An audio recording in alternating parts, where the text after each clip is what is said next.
Alright, hello everyone. My name is Derek Moore, and I'm going to be doing debate topic number 4. Uh, my stance is that the United States should not be involved militarily in the Middle East.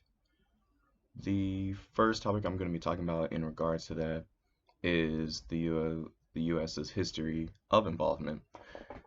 So, going back to Cold War era, when the United States was fighting Russia and the Soviet Union, trying to fight communism, trying to combat communism in every non-US, non-Western state, they funded groups like Al Qaeda to fight communists in the Middle East, uh, funding them, building them up, and then once they were kind of through with them, they stopped funding them, stopped supporting them, and left them alone. And this fueled a lot of Western resentment in the Middle East. Uh, it also allowed Al Qaeda to take power in countries like Iraq and Afghanistan, uh, really, really creating instability in these states in the first place. Then we have dictators like Saddam Hussein, who was also propped up by the U.S. and you know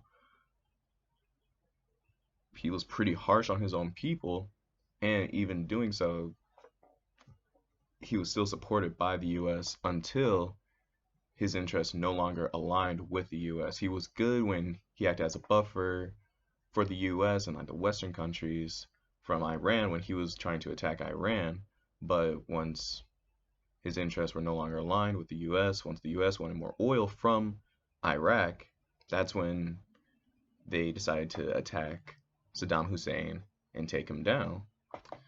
Uh, this, as you may know, resulted in like a very, very long war and invasion of Iraq, Afghanistan, the countries in the Middle East, which created a lot of instability in those countries, especially once you took down, the heads of government that were involved with Saddam Hussein.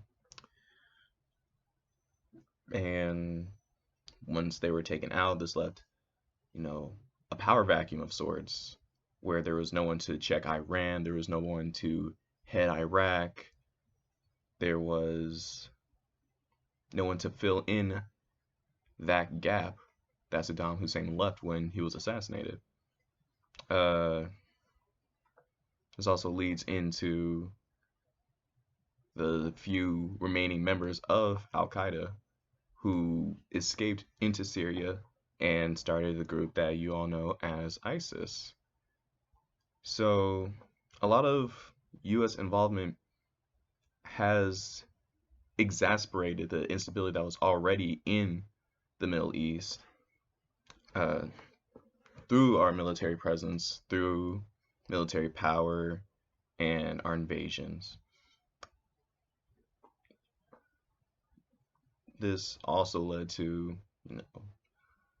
anti-West resentment, anti-West sentiment from the people who lived in countries like Iraq and Syria, uh, and which is why groups like ISIS were able to rise in power so quickly, is because there's already a dislike of the US and the West in general.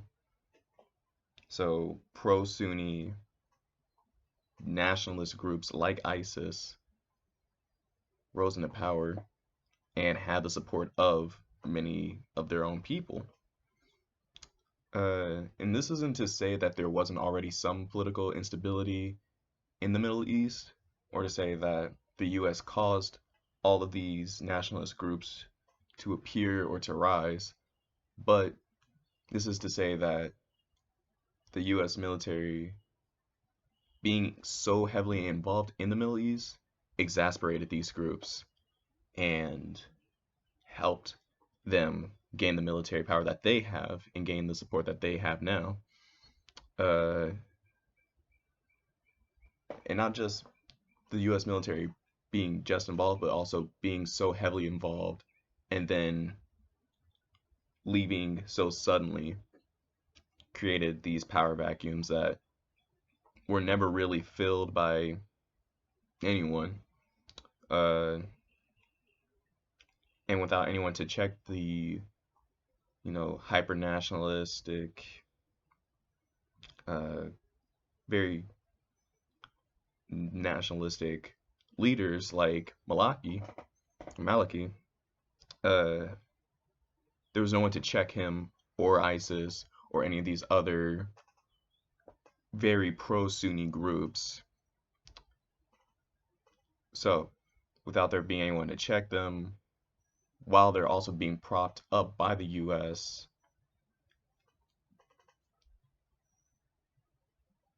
groups like ISIS were able to rise in power and completely devastate many parts of the Middle East. It should also be noted that the U.S. involvement in the Middle East was a typical example of, the North-South relationships that we talked about before, uh, where the more industrialized United States comes in to try and help countries like Iraq, the less industrialized countries like Iraq and Syria, Afghanistan, and in doing so, they're not really helping them. They're not there for purely altruistic reasons. They're really there to exploit them, create dependency in them, and to, of course, take their oil. And by creating this relationship of dependency, they force the people of the Middle East to get everything from the US and not be as self-sustaining as they could have been. Uh, it also becomes a situation where the US is taking wealth and resources straight from Iraq and Afghanistan, and that resource being oil, which could have fueled the states themselves, giving them more wealth, more money, more resources to trade with the other countries that are located in the global south, trading with their neighboring countries, trading with other states across the world, building up their own wealth, their own economy, but instead it's being funneled into the US.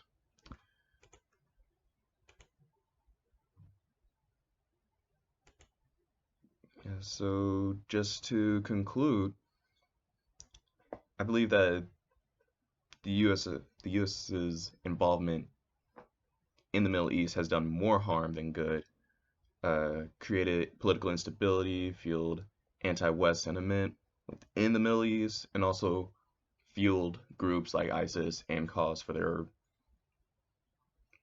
growth to rise so rapidly.